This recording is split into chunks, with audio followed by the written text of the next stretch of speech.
welcome to Sinister Studies. Join me each episode as I delve into some truly sinister topics and traumatize my family. I'll be joined by one or more teenager, and from time to time, we'll have special guests. Be forewarned, our stories are seriously sinister, so listener discretion is always advised. Cat. Fishes, cat. Piper's like, what the hell is that? But hey, the sun came out today. And yesterday too. It's very exciting here. We haven't had solid Sundays in months.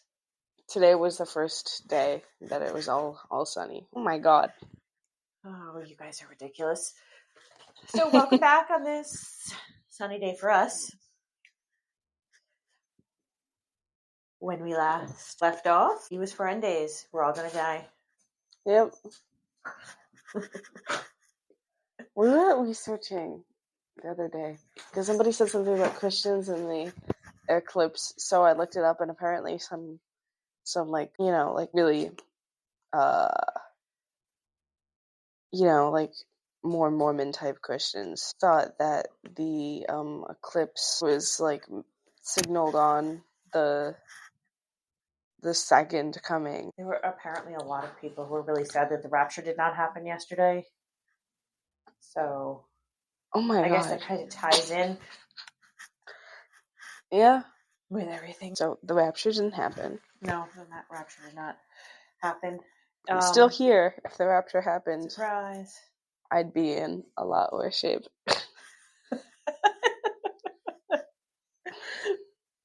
So, yeah, when we left off, Chad and his wife Tammy were writing books. In fact, they wrote so many books that eventually he started his own publishing firm specifically for LDS authors. It is reported that Tammy was the heart of the business.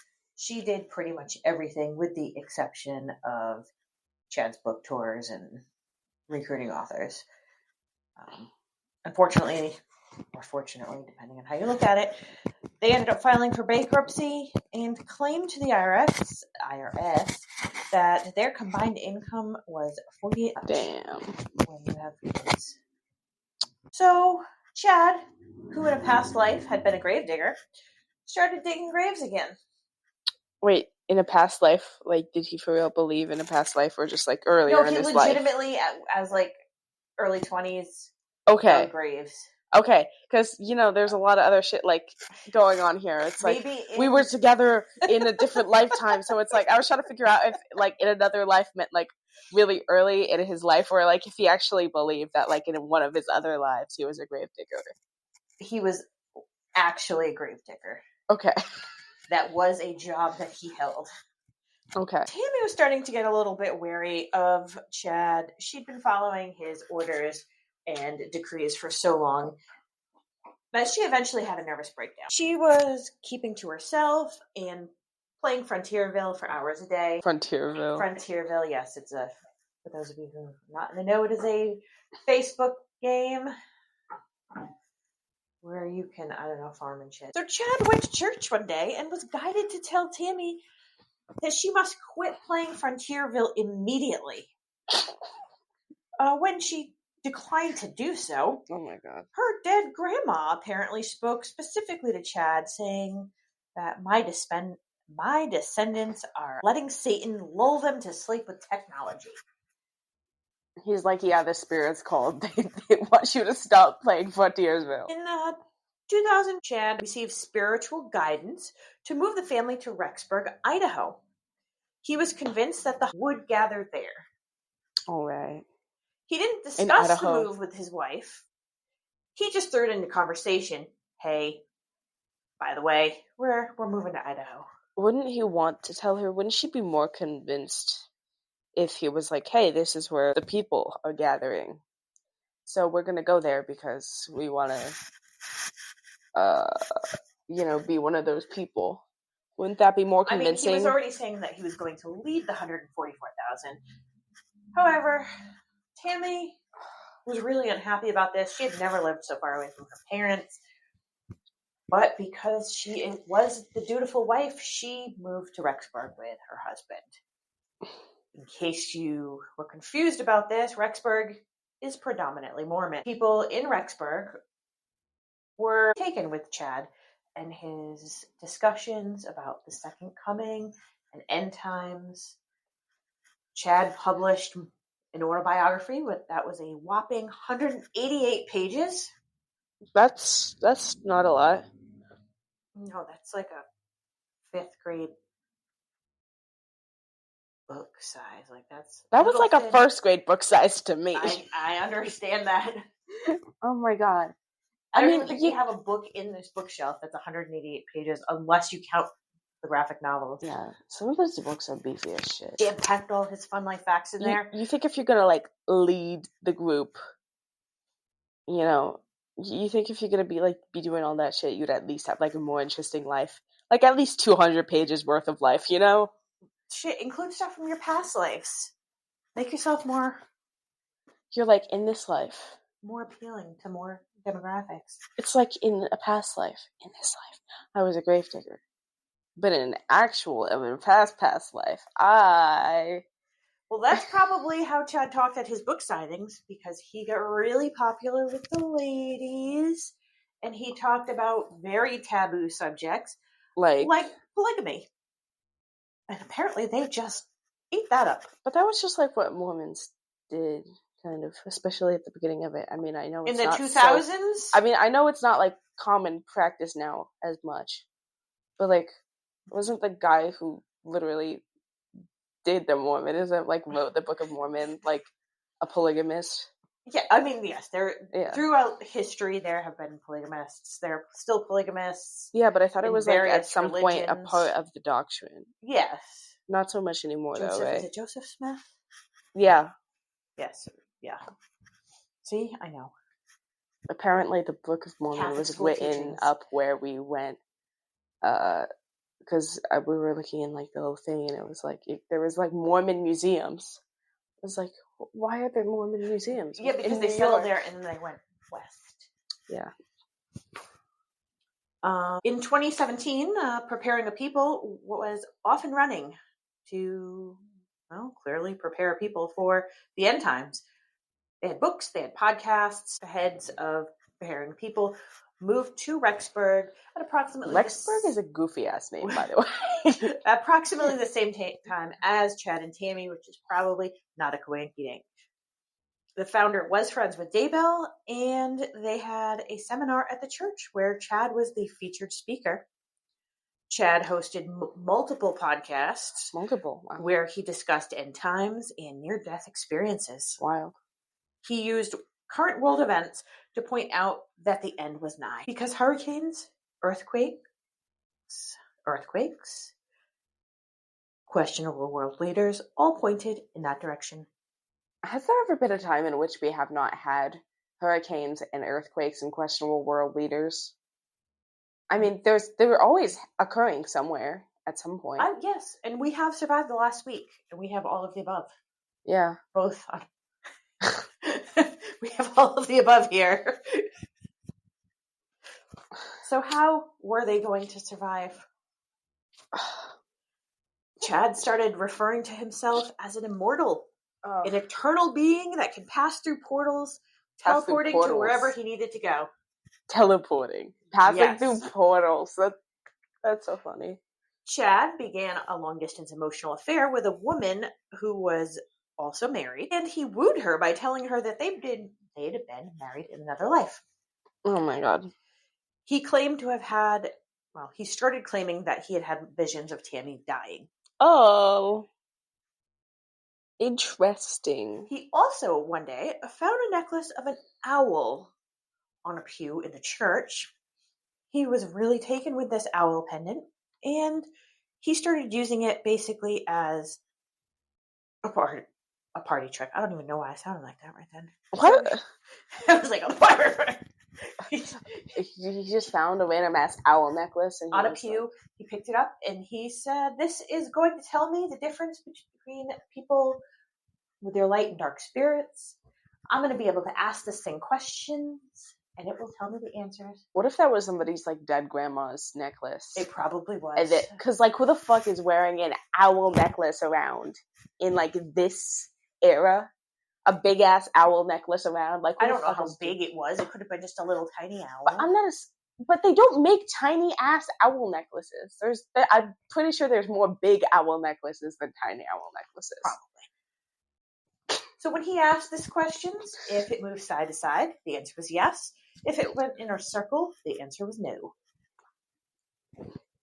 He basically was, again, using it as a parlor trick, making a point to learn about as many people as he could that he was going to come in contact with at these parties, so he could use the facts that he has learned against them with his little owl necklace trick. So basically, he was a con artist. Yes. You know, I think I would be. I mentioned this once, and you were questioning me on this, but I think I could be a good con artist if I really wanted to. I think you could do pretty much anything if you really wanted to be. No, but, like, to be a con artist, you have to have, like, a certain level of emotional intelligence to, like, get to people. You know, to really get what you want, you got to be good at manipulating people, which does take a certain degree of emotional intelligence. So, like, that is true. That is very true. I'm not a con artist, guys, though. No. Don't worry. I'd have a lot more money if I was. We could be. Chad began oddly being obsessed with making lists of light and dark spirits. Especially celebrities. Did he just get, like, really bored or something? He was just like, Lady Gaga, she's a dark spirit. Just, like, scrolling down, like, lists of fucking celebrities. I'm sure Lady Gaga was on the list of the dark spirits. Yeah. Because Oprah was the darkest spirit of them all. I mean, what we know now is she has known some pretty questionable individuals in her time. But I'm pretty sure there have been darker spirits. Yes. There have been many darker spirits than Oprah. I mean, if you got really lucky in the 90s, in the early 2000s, you could go see Oprah and she'd give you a car. Yeah. I mean, that has to move her up just a little bit, right? Just a tad. You know, I mean, I don't know. He distanced himself from skeptics. He was starting to segregate people near him from others. Oh, I thought he was... I'm sorry. Look, you just gave me no. Like, he was going to segregate... I thought he was like, and he's racist. He's so racist. He's doing what... He was segregating his flock from non-believers and skeptics. Okay. So, fun fact, that's like classic cult manipulation tactics. You don't say. He's like, but yeah, who's surprised? 2018, Preparing the People brought on Melanie Gibb to be an Arizona rep for the organization. While she was in Arizona, Melanie met Lori Vallow. And the rest is history. She brought her to the Preparing the People Utah conference where Chad spoke. Chad does not bring Tammy to these conferences. Oh. Melanie introduced Lori and Chad, and he immediately was taken with her. He told Lori that he was a translated being and that they'd been married 7 times. 7 times? 7 times in past lives. Wow. She also was a chosen one, and together they would change the world. Okay. Well, sure. He saw Lori as a better version, a better option than Tammy. Lori was very fit. If she wasn't such an ugly human being, she was very pretty, obviously. She won the beauty contests. Yeah. But she's an ugly, ugly spirit. I would venture to say that she's a dark spirit. Yeah. But that is my dark personal opinion on the matter. She was immediately enamored with him. She'd been listening to his podcast, and she said that she was attracted to him on a spiritual level. On a spiritual level? Remember, that's new. She felt that she was not on the same spiritual level as her husband. Because she was better than him. Because he was a convert. Yes. Chad started picking apart Lori's family and dividing them into light versus dark spirit lists. Oh my god. Tylee was a dark spirit. I'm sorry. Just like imagine going to a family reunion and just like sitting in the corner with a notebook, just like dark. just like silently. He wasn't even around these people. He was dividing this all by himself. But I'm just like the mental image of him like sitting at a family dinner, just like glancing at people. She's just sitting there, like listening. Like, good girl. Hi. So here, Lori's teenage daughter was a dark spirit. Oh. JJ was a light spirit. And he would forward Lori the results of his analysis. I'm sorry. It's just goofy as shit. Apparently it was like a Word doc. I don't know. Spreadsheet. How do you do that? Pie chart? I'm confused. Just like statistical analysis. Exactly.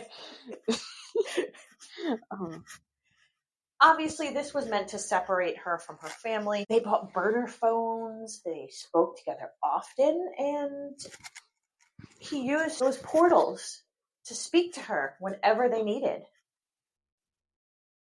He used the portals? They used the portals. Somehow I don't believe that. And Lori started sending him sexy videos of her dancing in her mirrored spirit talking room that she had going on for herself. That, her devoted husband built for her, even though he probably thought that it was weird as shit. I know. In the spirit room? Yes, that's where she comes. She was getting freaky in the spirits room. That's where she spoke to the spirits. All I can think of is I know you've never seen it. Pretty sure. Rose Red? The mirrored room. At the next Arizona Preparing a People conference, Lori invited him to stay at her house. Charles and the children were not there. At the gathering, after the conference, Chad was telling the guests of the mysteries of God that only he knew. Obviously. God only shares them with Chad. Yeah, because Chad's so important. He whipped out his handy owl and started telling people who they'd been in a past life. The owl's telling... Well, no, he brought it... Okay. So he brought out his handy little owl for his party tricks, and then he started telling people who they were in past lives. He was just like, hold up. Holding the owl, the fucking necklace, like, draped on his hand. He's just like... Little owl, who is this person? The owl says you were a prostitute. Jesus, you did that.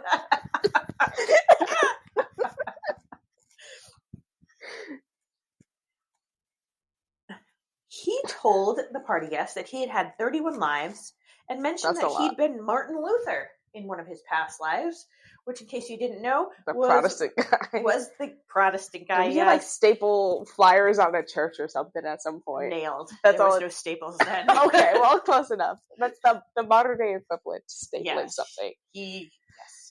That's all I remember, really. He was the Protestant guy who took his like paper and he put it on the church. Lori had lived not quite as much as he had, but she had lived 21 lives. That's too many. On a romantic walk together, he told Lori that the two of them had been chosen by God to usher in the end times and the second coming of Christ. They would together lead their flock as king and queen. After this enlightening weekend, Lori abruptly changed how she was interacting with Charles. Charles, who still loved Lori because... Are they still married at this point? They're still married. Charles became suspicious. He checked her computer where he'd found that she had been sending videos to Chad. Lori told friend Melanie that Chad had made a spiritual portal in her closet so they could communicate whenever they wanted. In her closet. In her closet. We have a theme. A spiritual portal in her closet. They were together going to rid the world of all the evil spirits, otherwise known as zombies. Why are they calling them zombies? What the fuck? I don't think they were watching Walking Dead. Is there like a logical reason for calling them that, or are they just like, what's another bad thing? The zombies are a recently deceased person or a demon kicks out a host body's spirit and takes it over.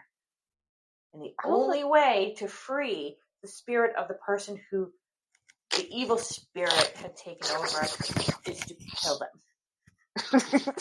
Like my demonstration. Yes, you really went ham on that zombie. I gave you multiple methods. Just make sure he's dead. Just really make sure. Lori started getting really serious about this end of the world stuff, and she started sending her family members rations kits and things of that nature. Melanie was getting sick of Lori and Chad's nonsense, and she did urge them to just get a divorce and be together. This was ridiculous. Yeah, it was ridiculous. Lori explained that they didn't need to do that because their love was good. Jesus knew about it, and this was their mission. So they it was blessed by Jesus, apparently.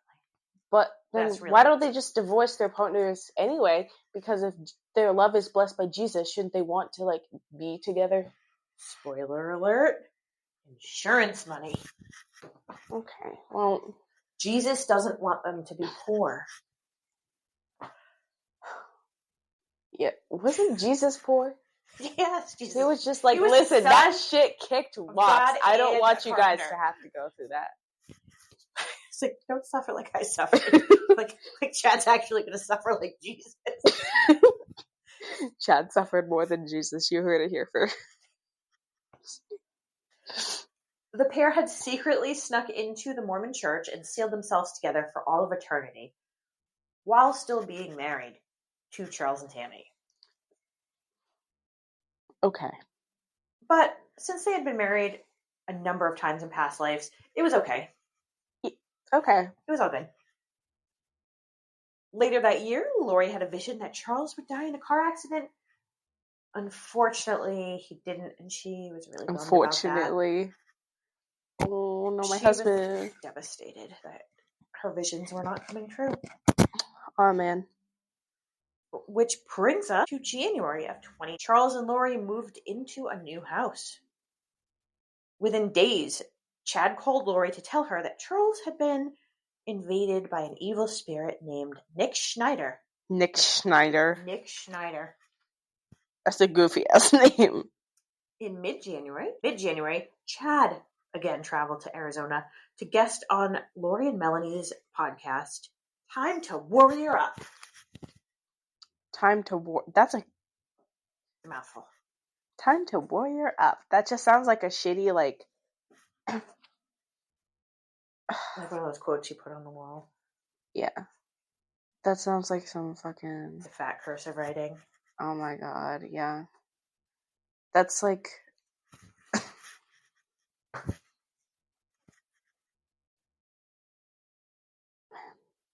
That's goofy. While he was in Arizona, he did allude to Lori that there was a list of missions that the pair did need to accomplish before end times. He continued to email her his opinions on how light or dark her family and friends were, and they also frequently continued to discuss their past lives. At this time, she stopped filling JJ's psych meds, which means his condition regressed. No shit. Lori started to recruit her brother Alex and niece Melanie to her cause. She did attempt to recruit her brother Adam, but he basically thought she was a nutter. Which is fair, because... True.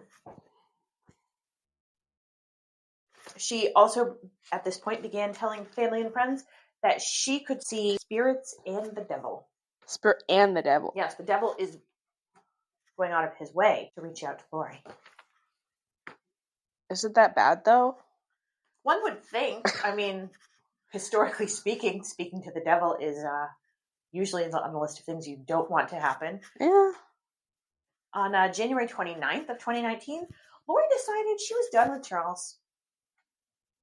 When Charles left that morning for a business trip, she transferred $35,000 from his business account to her own private account. This left him with $7. With $7? To pay his staff. $7. Just take all of it at that point. That's just like salt in the wound. Because what do you even do with $7? That kind of does sound like just like a big fuck you. Because like why? Why would you not even 10? Not even like a solid amount. You can't even go to the ATM and take your $7 out. Yeah.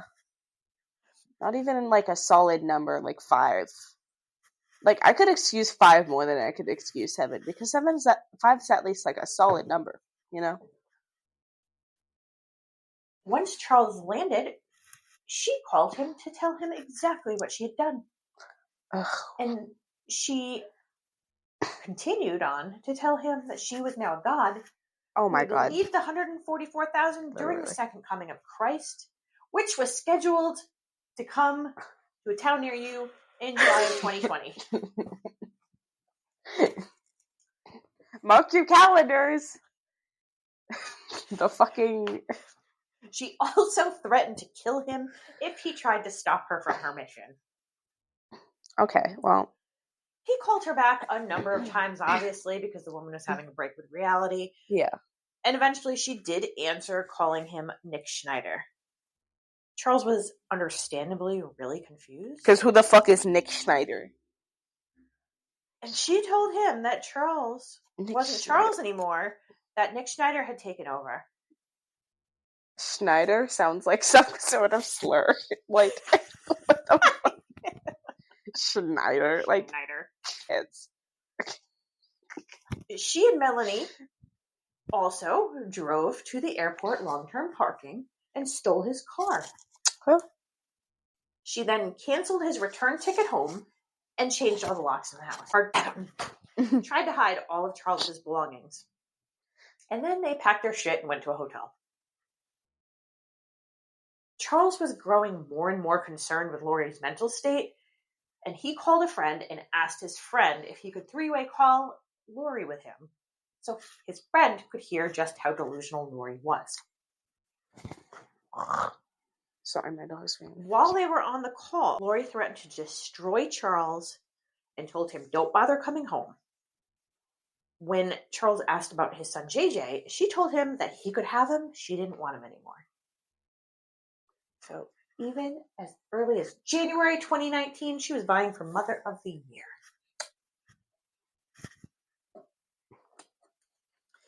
Charles's friend did describe Lori during this conversation as coherent, but completely irrational. While waiting for a flight home, he called the police and started doing the paperwork for an emergency psych evaluation. When he landed, he obviously couldn't find his truck, so he took a taxi to the station to file the paperwork for her psychiatric hold. When Charles got to their home, he found out that Lori had changed all the locks, so he called the police for a welfare check on Tylee and JJ. They arrived at the couple's home at about 11 p.m.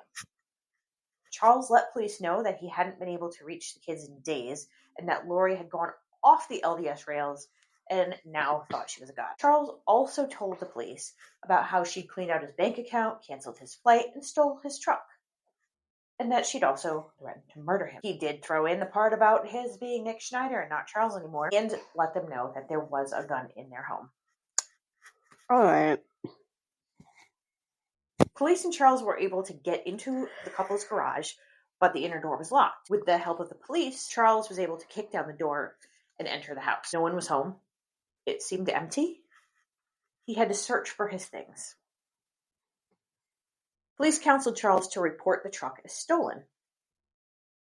The next morning, he hung out at JJ's school, waiting for Lori to drop JJ off. When Lori got out of her car, Charles ran up to it, grabbed her purse and her phone, and took off. He went through her purse, finding her hotel key. So he called the police and asked the police to meet him at the hotel. But when he got there, he was informed by the front desk that Lori had apparently already checked out of the hotel. So Charles decided to ask the police to meet him at JJ's school at the end of the day to do this welfare check. The SVU unit showed up to this welfare check and told Charles that it was a really tricky situation because there were technically no crimes committed here. Isn't threatening to kill someone, is that? Like, I thought that was illegal. He told somebody to go to an axe-throwing place and volunteer as the target one. Oh my God. With really no other options, Charles took out a restraining order on Lori. He used Lori's phone to text her family and friends in an effort to find out where she and the kids were. Lori went to the police department and reported that Charles had stolen the phone and the purse. That's apparently illegal. Whatever she did was not. But all of that she did, that's excusable? She told a story that she and Charles had argued the night before he left, and that the night before he left for Texas, because she had, quote, found some stuff on his electronic devices, and Charles got really defensive about that. What stuff? Just some stuff. She was insinuating that maybe she found evidence that Charles had been cheating on her. Most jurisdictions, making a threat to harm or kill another person is a serious offense. And this was the reason why she took the kids and went to a hotel. She told the police that Charles was telling people that she was crazy. That certainly was not the case. Wait, so he's cheating, and so she's going to run away and take the kids and not contact him. But her very real, very tangible cheating that has evidence is not cheating. She literally went and got, like, spiritually married to another man. Yes. And was, like, sexting him in the ghost room. And that's not cheating. That's amazing. That is not cheating because God says it's okay. Oh my God. She told the officers that Charles was frequently sneaky and extremely volatile. She also had Tylee tell police that Charles was often angry with her and JJ. She showed them that Charles had been texting her and that he had told her that he had no choice in his actions. Which, as a parent, I could say, Dad pulled something like this, I would probably do the same thing as Charles did. I don't care how illegal it was. Yeah. I'm going to find my babies. But he's also looking for not just a teenager, but a small child who's unmedicated and extremely vulnerable. Me when I show up to the worst mother competition and Lori Vallow is already there. Lori told police that she didn't want to press charges against Charles. Oh, because she's just so nice. She said that she'd emptied his bank account because he'd stolen her purse with her credit cards. Because timestamps don't exist. I mean, they can prove that she took the money while Charles was not there. And Charles didn't steal her stuff until Charles came back. There were planes involved in this travel. Oh my God. A little while later, while Lori was still at the police station, Charles called to tell them that he had the order for her involuntary hold.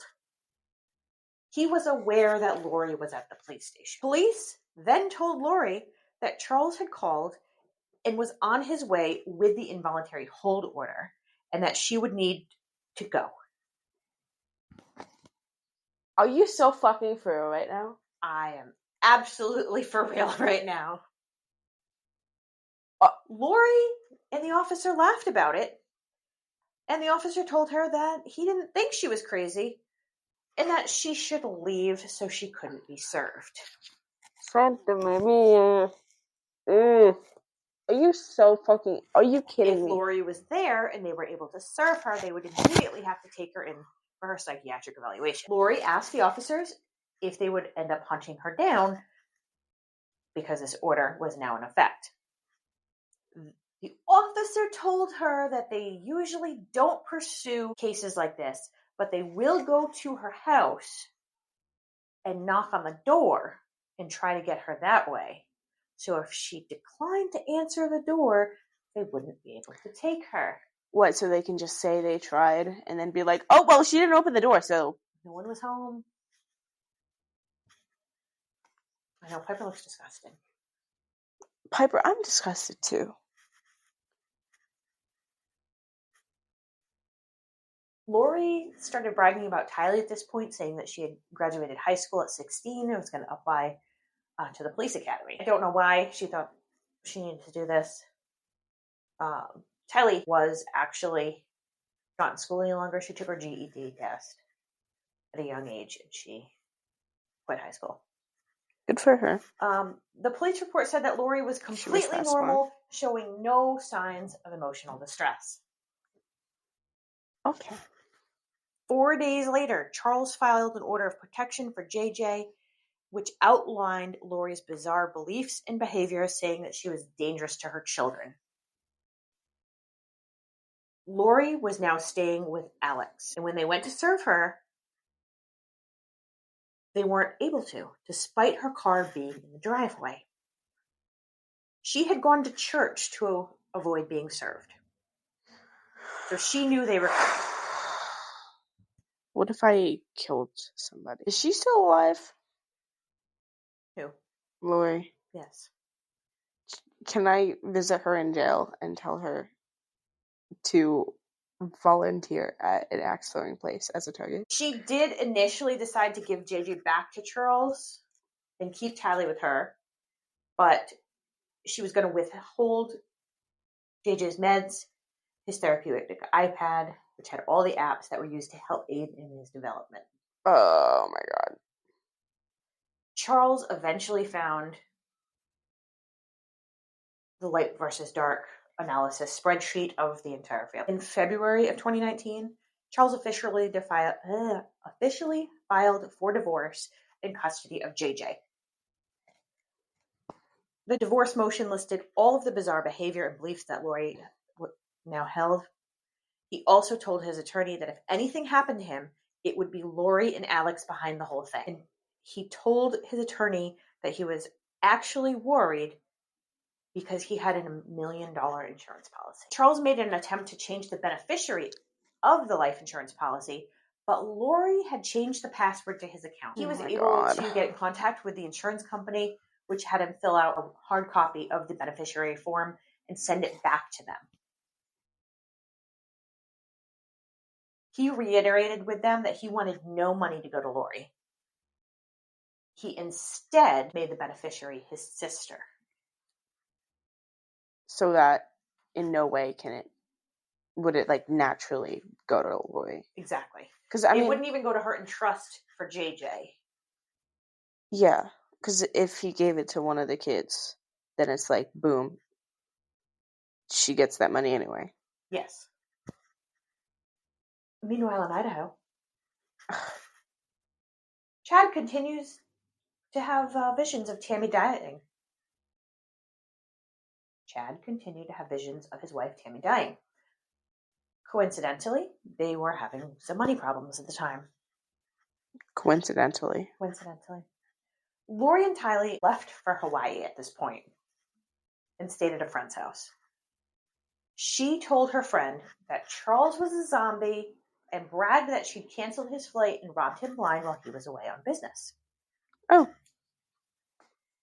She also told her friend that she was expecting a call to say that Charles was dead. What? God speaking to Lori and telling her that Charles was going to show up dead.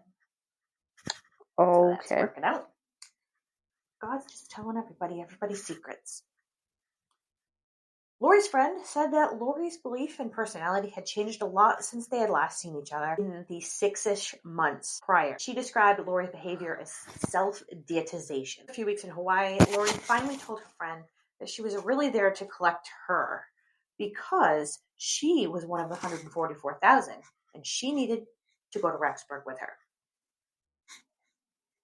But her friend's sons weren't allowed to go with them. So this woman declined the invitation to be one of the chosen people. That's kind of... I can appreciate that. It's just like, can you be one of the chosen ones? And you're just like, no thank you. Would you say no? Yeah. As a result of Lori flying off to Hawaii and her mental instability, Charles filed for sole custody of JJ. He was devastated for JJ that his mother had abandoned him. He noted on the petitions that Lori was becoming increasingly more disturbed, and he was afraid that she would be a danger to JJ.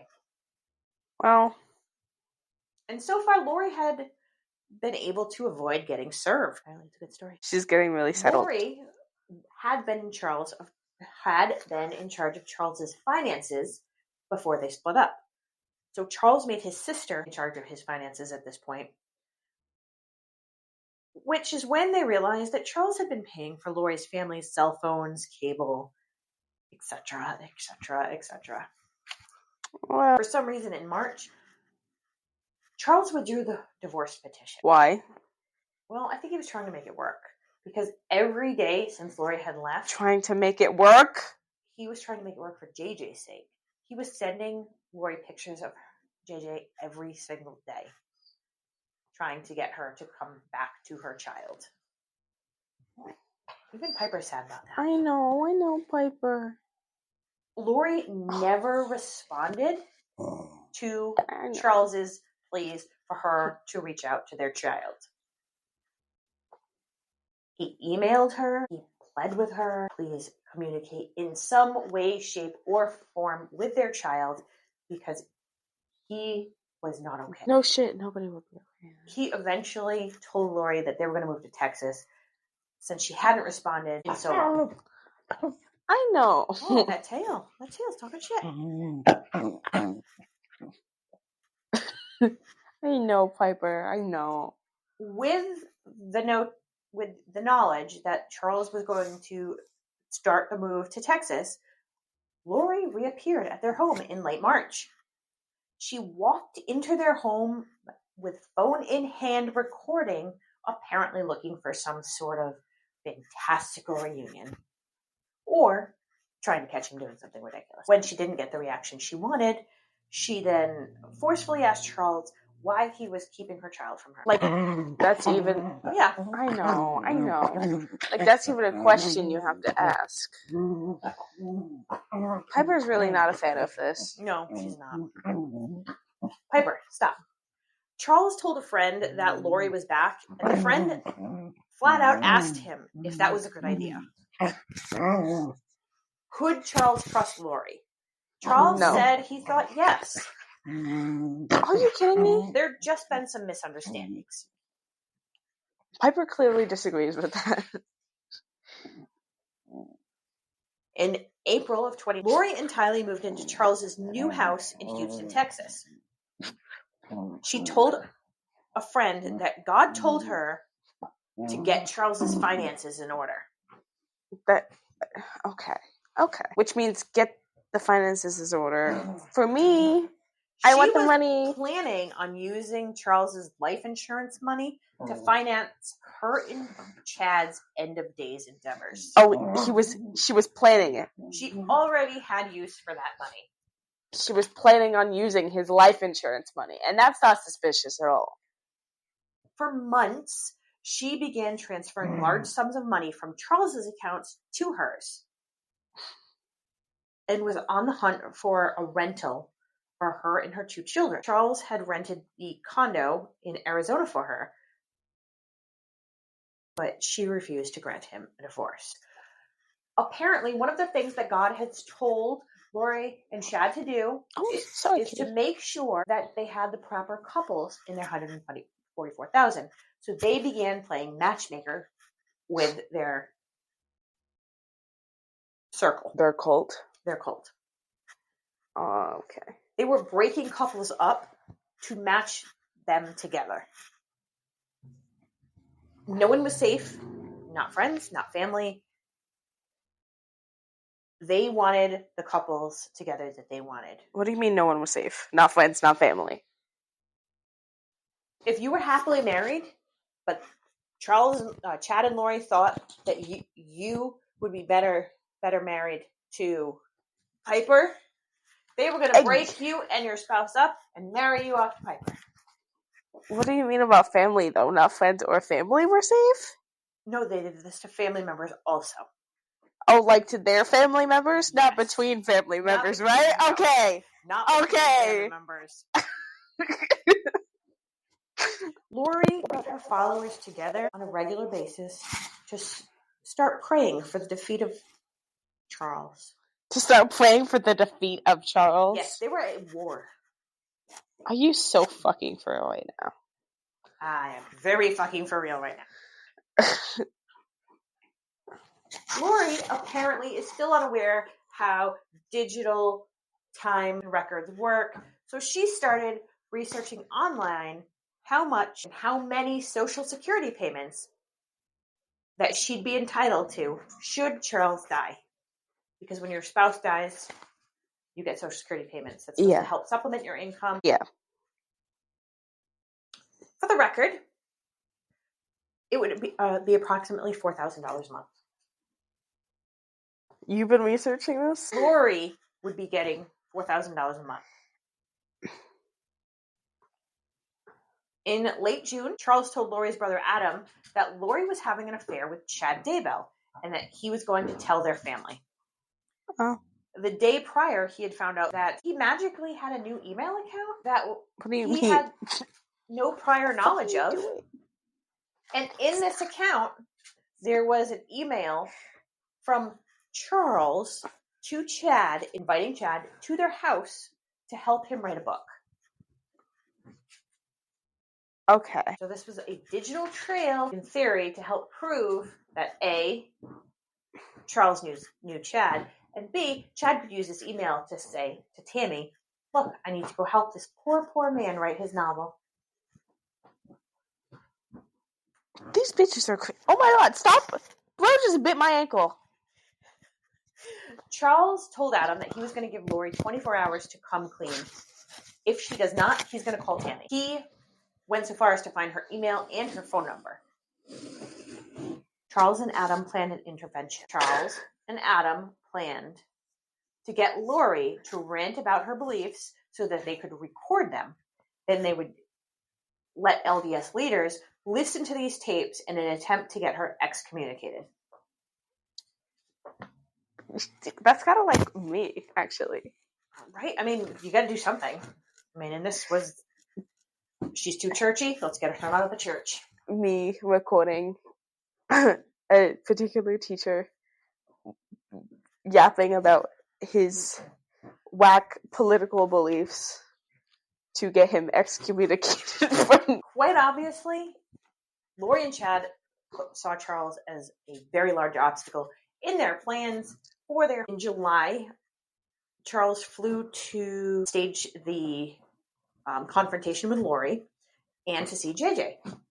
Somehow Lori's mom caught wind of this whole situation and told Lori. So Lori invited Alex to stay at her home. Okay. When Charles arrived to the house, shit hit the fan.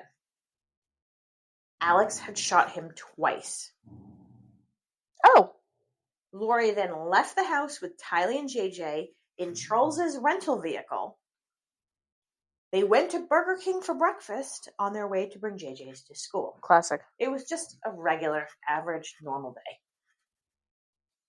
Except they got Burger King for breakfast. Maybe they did this all the time. Maybe they really enjoyed those stale croissants. They got fucking... But those little... As much as I hate Burger King, those little crown... Did they kind of eat with those? Really good. Listen, I didn't even know Burger King did breakfast. They did. They used to have little Cinnabon mini muff. Oh my god, I'm dating myself. Anyway. Does Burger King still have breakfast? Yes, they do, actually. We just don't go because I won't give my money to Burger King. Yeah. Also because the Burger King franchises in this area. Because You got personal. You got a vendetta. I do have a vendetta. But also, who the fuck is eating Burger King breakfast? 3-year vendetta against the Burger Kings in this area. You will not die. Alex bashed himself in the head and made it look like he had been attacked by Charles. Oh. He called 911 45 minutes after killing Charles. 45 minutes? 45 minutes. Okay. He told Charles that he'd gotten into a fight with his brother-in-law and shot him in self-defense. Alex was unemotional in the 911 call. They instructed him to do CPR, which he faked doing. They knew he faked doing it based on the condition of Charles's body. But he faked. I mean, at that point, why don't you just do it? Because he's dead anyway, right? He's already dead. No, we couldn't be bothered. We can't be bothered. So why not just, pretend, do it, so make it look good? Yeah. I mean, it's not like it's going to make a difference, so why don't you just do it to help your fucking case? It's not that hard, you just go... Alex told the 911 operator that Charles had come at him with a bat and had hit him on the head. Alex surrendered to the police pretty quickly when they arrived. He left his gun inside the house, so he was not armed when the police showed up. When interviewed, Alex told them that Charles and Lori had been fighting, and Alex tried to break up the fight, at which point Charles threatened him with a baseball bat that Tylee had grabbed to defend Lori. And Charles disarmed Tylee and came at Alex with the bat. Okay. Alex said that he got the kids and Lori out of the house as quickly as possible, at which point Charles hit him with the bat, so he grabbed the gun and Charles came at him again, so Alex shot him to stop him from assaulting him with the bat again. Okay. So Charles comes in, fights with Lori. Tylee comes out with a baseball bat that she had for some reason. That she had to protect her from Charles. So Alex gets involved, separates everybody, and then gets attacked by Charles. Okay. While Alex was being interviewed, Tylee and Lori returned to the house. Oh, they just showed up. What? I was just looking at their time. They then interviewed Lori and Tylee. Lori was described as being giggly with the police. She pretended that she had no idea what had happened. But being giggly, that's a little too much, girly pop. Yeah, you're just taking it too far. Everyone was brought down to the station. Oh, no shit. Alex repeated his bizarre little story and added that since their separation, Charles had become increasingly erratic and acted insane towards Lori. Police interviewed Lori and Tylee separately.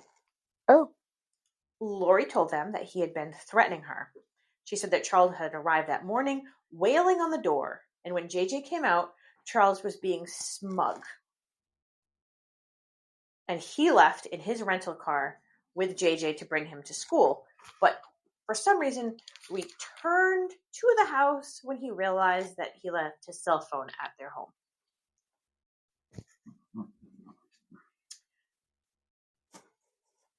Lori refused to return the cell phone to Charles, claiming that she wanted to see what was on the phone.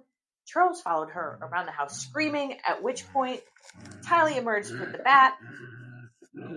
I know, Piper. And confronted Charles. Then Alex came into the room as Charles was disarming Tylee, and then Charles swung at Tylee. So Alex grabbed Charles, and that they started fighting at this point. Okay. I can just imagine that's how she's just saying it to the police because it doesn't make any sense. So Lori sent Tylee out to the car where JJ was still buckled into his car seat. Tylee heard the gunshot Lori said she heard the gunshot and freaked out. She said she didn't know what to do, so she took the kids to school. Well, she took the kids to Burger King and then JJ to school. So you think somebody gets shot with Burger King? That's your first course of action. Yeah. Tylee seemed really unemotional, but she's been here before. Sadly. Like, it's horrifying that she's done this multiple times in her life. She claims that she was woken up by yelling and picked up her baseball bat. That was her immediate reaction, was to pick up her baseball bat. Which has impeccable things about her home life, by the way. Yes, I would agree with that. So then she went to the living room to find Charles, Alex, and Lori all arguing. At which point Charles saw her wielding the bat and disarmed her. Tylee said she ran out of the house to find JJ trying to get out of his car seat. Lori came out and they left. She said that Charles was crazy and red-faced with anger. Alex was very calm about the situation. When detectives drove everybody home, they described everybody involved as being emotionless, except Lori was smiling and chatty. They said that Tylee definitely seemed coached in this situation. Once the police left her home, Lori immediately called Chad to let him know what had happened. She then threw a pool party. But she threw a fucking pool party? This pool party was rowdy enough to get complaints from the neighbors. Oh my god.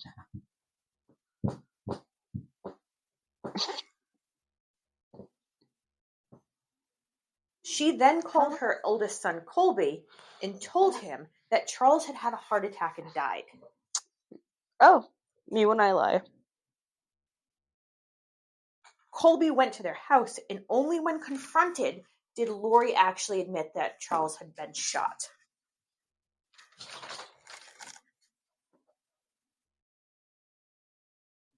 Two days later, Lori texted Charles' older adult children to tell them that their father had died.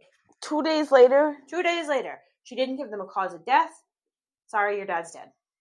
Oh my god. Hi, Kitty. Charles's sons repeatedly tried to reach her for anything, any info that they could get. She ignored them multiple times. She'd never responded to calls, texts, or emails. Word got out to Charles's extended family, and they had to Google Charles's name to find out what had happened. That's fucking ridiculous. Absolutely. The medical examiner decided that the bullet trajectory didn't match the description of the event by the survivors. By literally everybody. Yes. They determined that based on the trajectory, that Charles was laying on the floor when he was shot. And the bullet exit wounds were on his chest, meaning he was shot in the back while he was laying on the floor.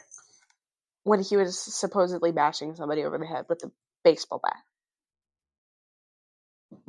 Alright, that makes sense. The medical examiner obviously ruled this as a homicide.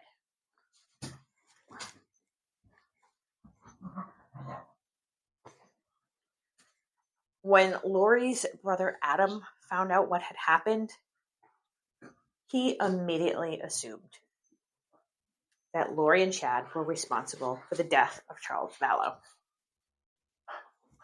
I mean, can you blame him?